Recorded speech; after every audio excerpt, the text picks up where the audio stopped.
ரொம்ப சந்தோஷமா இருந்துச்சு. இந்த நிகழ்வுக்காக தான் பல வருஷமா 2 வருஷமா காத்துக்கிட்டு இருக்கோம். இது நடக்குமான்னு இருந்துச்சு. நடந்துருச்சு. கொடி பறந்துருச்சு. நடந்துருச்சு. இதெல்லாம் நடக்குமோன்னு நெனச்சேனே! நடந்துருச்சே! அப்டின்ற ஒரு சந்தோஷம் தான்.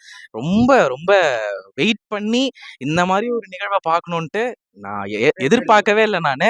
நடந்துருச்சு. God bless. God bless to my Vijay அண்ணா. ஜோசப் விஜய் என்னன்னா சொல்லும்போது எப்படி இருந்துச்சு? நான் லிட்டரலி அழுதுட்டேன் நானு. உண்மையாவே நான் அழுதுட்டேன். யார்ட்டயுமே சொல்லவே இல்ல. ஏய் சத்தியமா அழுதுட்டேன்டா. இல்ல உண்மையாவே அழுதுட்டேன் நானு.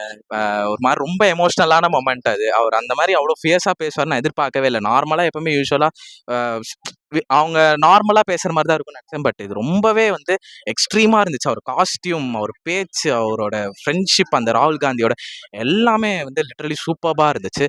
ஐ am looking forward to their governments. 3 செய்து ஆர்டர் கைது போட்டிருக்காரு. அது எப்படி பாக்குறீங்க? ஃப்ரீ மின்சாரம், அப்புறம் வந்து போதைப் பொருள், அப்புறம் வந்து பெண்கள் பாதுகாப்பு எல்லாமே இதெல்லாம் சாத்தியமே இல்லைன்னு நிறைய பேர் இப்ப நினைச்சுக்கிட்டு இருக்காங்க. எல்லாமே விஜய் வந்ததுல இருந்து சாத்தியம் இல்ல, உன்னால இது முடியாது, உன்னால அது முடியாதுன்னு எல்லாம் சொல்லிட்டு இருந்தாங்க.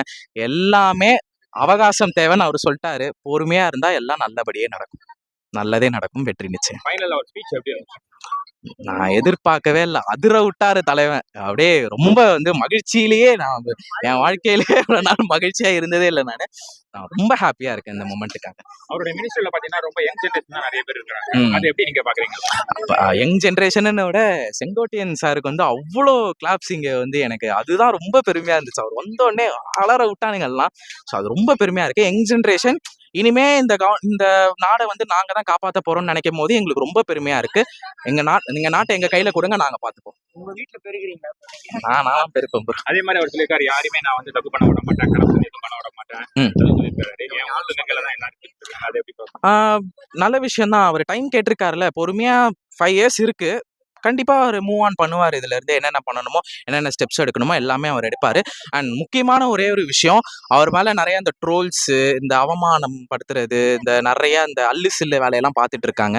அதெல்லாம் எங்க அண்ணன் தலைவன் கவலைப்படவே மாட்டான். நாங்களும் அதை பத்திலாம் யோசிக்க மாட்டோம். பொறுமையா இருப்போம். நேரம் வரும்போது என்ன ஏதுன்றத பார்த்துப்போம். அப்பாவே வந்து டிவிக்கு ஃபேன் தான். நாங்க ரொம்ப ஹாப்பி. கொஞ்சம் எல்லாமே செயல்படுத்துறதுக்காக டைம் கேட்டிருக்காங்க. நம்ம வந்து டைம் கொடுக்கணும். 6 மந்த்ஸ்க்குள்ளேயே 6 மந்த்ஸ் வரைக்கும் டைம் கொடுக்குறோம், அதுக்கப்புறமா மாற்றிக்கிறோம் அப்படின்ற மாதிரி சொல்லியிருக்காங்க. பட் இதெல்லாம் வந்து எடுத்துகிட்டு வந்து செயல்படுத்துறதுக்கே ரொம்ப டைம் ஆகும். ஸோ 6 மந்த்ஸ்ன்றது நடக்காத விஷயம். அது அவங்களுக்குமே தெரியும். அவங்களுமே 5th இயரில் தான் எல்லாத்தையுமே செஞ்சுருக்காங்க.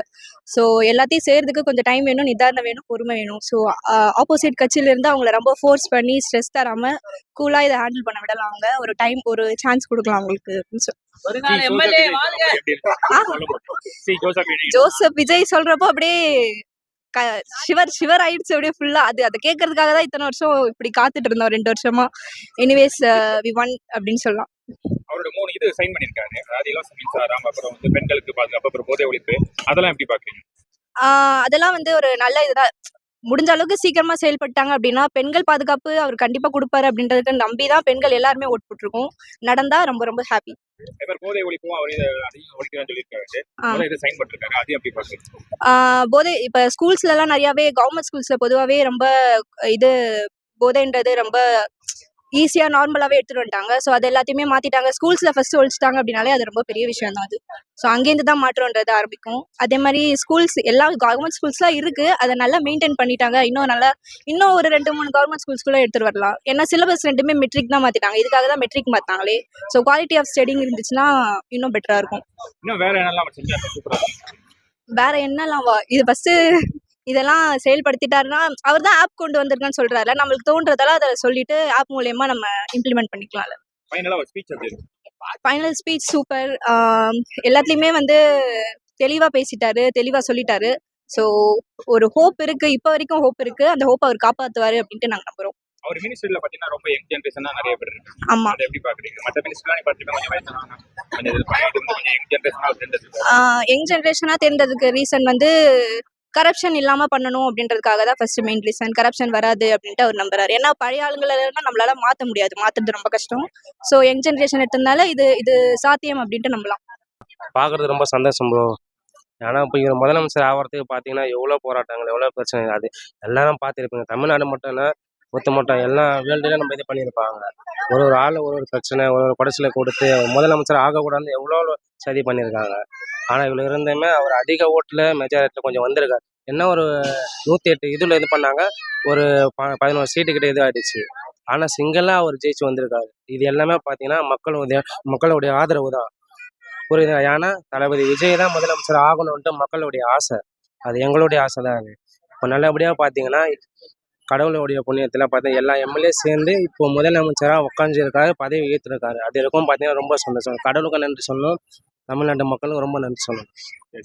சி ஜோசப் விஜய் என்னும் நாம் அதை கேட்கும்போது உங்களுக்கு எப்படி இருந்துச்சு? அதை கேட்கறதுக்கு இந்த ஒரு வாரத்துக்கு யாருக்குமே ஒரு தூக்கமே இல்லை ப்ரோ. செய்தி எல்லாரும் நியூஸ் பார்க்க ஆரம்பிச்சாங்க. எப்போ அவர் பதவி ஏற்பார் அந்த ஒரு இதுவாகவே இருந்தது. இப்போ அந்த பேரை சொல்லும் போது ஒரு மனசுலேருந்து அவ்வளோ ஒரு சந்தோஷம், பெரிய சந்தோஷம். இது வரைக்குமே பார்த்தீங்கன்னா நிறைய முதலமைச்சர் நம்ம சொல்லியிருப்பாங்க, அது நார்மலாக இருந்திருப்பாங்க. இப்போ இவர் எதிர்பார்ப்பு அதிகமான ஒரு எதிர்பார்ப்பு. எப்போ அவர் முதலமைச்சர் ஆவார், அந்த பேரை சொல்லுவார், முதலமைச்சர் சீட்டில் உட்காரணும் போது அது பெரிய ஒரு சந்தோஷமா இருந்தது. கேட்க நம்ம குடும்பத்தில் ஒரு ஆள் அந்த ஒரு ஃபீல் இருந்தது நம்மளுக்கு. அது சொல்ல முடியல, அவ்வளோ ஹாப்பியாக இருந்தது. அவர் 3 இது கையெழுத்து போட்டிருக்காரு. அதை எப்படி பாக்குறீங்க? ஃப்ரீ மின்சாரம், ஆமா. பெண்களுக்கு நம்ம போதை. அது பெரிய அது எப்படி சொல்றதா பெரிய ஒரு விஷயம் தான் அது. மக்களுக்கு அது நல்ல விஷயம் அது. ஏன்னா 100 யூனிட் கொடுத்துருக்காங்க. இப்போ பார்த்தீங்கன்னா 200 யூனிட் ஃப்ரீன்னு சொல்லியிருக்காரு. அது எல்லா மக்களுக்கும் ஒரு சந்தோஷமான விஷயம். ஏன்னா ஏழை மக்கள் தான் அதிகமாக இருக்காங்க. அதுவும் சேர்ந்து நிறைய பேர் நம்ம சொசைட்டியில் இருக்காங்க. 200 யூனிட்னும் போது அது எல்லாருக்கும் ஒரு சாத்தியமான விஷயம் தான். பண்ணது அது உட்காந்து அது முதலமைச்சர் பதவி உயர்த்த சைன் போட்டிருக்காரு. இது வரைக்கும் யாரும் அது பண்ணது கிடையாது. நான் பண்ணுறேன்னு தான் சொல்லியிருக்காங்க. பதவி உயர்த்தணும் அதை நான் சொல்லியிருக்காரு, சைனும் போட்டிருக்காரு. அது சந்தோஷமான விஷயம். அப்புறம் பார்த்தீங்கன்னா இந்த மகளிருக்கு ஃப்ரீ அந்த வண்டி சொல்லியிருக்காங்க. புரியல, பஸ் எல்லாம் இலவசம் சொல்லியிருக்காங்க. அதுவும் நல்ல விஷயம் தான், லேடிஸுக்காக அதை பண்ணியிருக்காரு. இன்னொன்று பார்த்தீங்கன்னா என்ன சொல்லுங்க, போதை பொருள் போதை. அது கண்டிப்பாக அது பண்ணி ஆகணும். நம்ம இது வரைக்கும் இது நடந்த ஆட்சியில் அது நிறைய அதிகமான இது நடந்திருக்கு. போதை போலீஸும் சரி மற்ற அரசியல்வாதிகளும் அது தெரிஞ்சுமே அது என்ன பண்ணியிருக்காங்க, விட்டுருக்காங்க. புரியுதுங்களா? அதால் நிறையா பசங்க கெட்டு போயிருக்காங்க. படிப்பும் சரியான வேலைக்கு போகல. குடும்பம் நிறையா பார்த்தீங்கன்னா குடும்பத்தில் நிறைய பிரச்சனைகள்லாம் நடந்தது. இப்போ அதை தடுத்தாங்கன்னா குடும்பம் நல்லாயிருக்கும். வாலிப பசங்களாம் வந்து நல்லா வேலைக்கு போவாங்க, நல்லா இருப்பாங்க. தமிழ்நாடு நல்லா இருக்கும். கொலைலாம் நடக்காது, கற்பழிப்பு நடக்காது. அதை முதல்ல தடுக்கணும். அது முதல்ல அதை யோசிச்சு பண்ணியிருக்காரு. தமிழ்நாடு அதிகமான இருக்கா அந்த பிரச்சனை, அதை தடுத்துருக்காரு. அது இருக்கும், நல்லது, சந்தோஷம். அவருடைய மினிஸ்டர்ல பாத்தீங்கன்னா ரொம்ப இளம் தலைமுறைகள் தான் நிறைய இருக்கிறாங்க. அது எப்படி பாக்குறீங்க? அது எப்படி எந்த அளவுக்கு இதா இருக்கும்னு நினைக்கிறீங்க? அதுவுமே அவர் யோசிச்சிருக்காரு ப்ரோ. அவர் யோசிச்சிருக்காரு. நான் படித்தவங்களா நல்லா இளம் தலைமுறையாக தான் அவர் இது பண்ணியிருக்காரு. முன்னாடி இருந்தவங்க பார்த்தீங்கன்னா நீங்களே பார்த்துருப்பீங்க, படிக்காதவங்க கொஞ்சம் அந்த கட்சியில் இருந்தவங்களே அவங்க இருந்திருப்பாங்க. இப்போ படிக்காதவங்களே இப்போ பார்த்தீங்கன்னா இந்த இதில் அவர் நல்ல ஒரு நல்லது செய்யணும் அப்படின்ட்டு ஒரு ஆளும் பார்த்தா எம்எல்ஏ கேண்டிடேட் இருக்கும்போது பார்த்தீங்கன்னா டாக்டர் தான் இருக்காங்க. டாக்டர் நல்லா படித்த ஒரு எஜுகேஷனை தான் இப்போ தளபதி விஜய் என்ன பண்ணியிருக்காரு, தேர்ந்தெடுத்திருக்காரு. புரியுதுங்களா? அதெல்லாம் வந்து அவர் யோசிச்சு தான் முடிவு எடுத்திருக்காரு. ஏன்னா நாட்டுக்கு நல்லது செய்யணும், நாட்டு மக்களும் நல்லது செய்யணுன்ட்டு அவர் முடிவு பண்ணி தான் ஒன்று யோசிச்சு ஒரு முடிவு எடுத்திருக்காரு. இப்போ முதலமைச்சராக ஆயிருக்காரு. அது நாட்டுக்கும் நாட்டு மக்களும் ரொம்ப சந்தோஷம், நல்லது.